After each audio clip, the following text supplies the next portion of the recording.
Nag-ano pa siya, nag-email pa siya na parang, oy, just in case you're thinking about it, parang go for it. So, you know, it's all good. Next!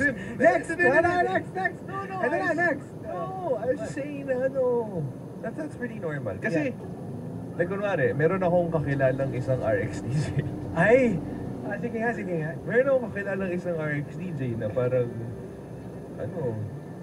Itago natin sa pangalang, codename.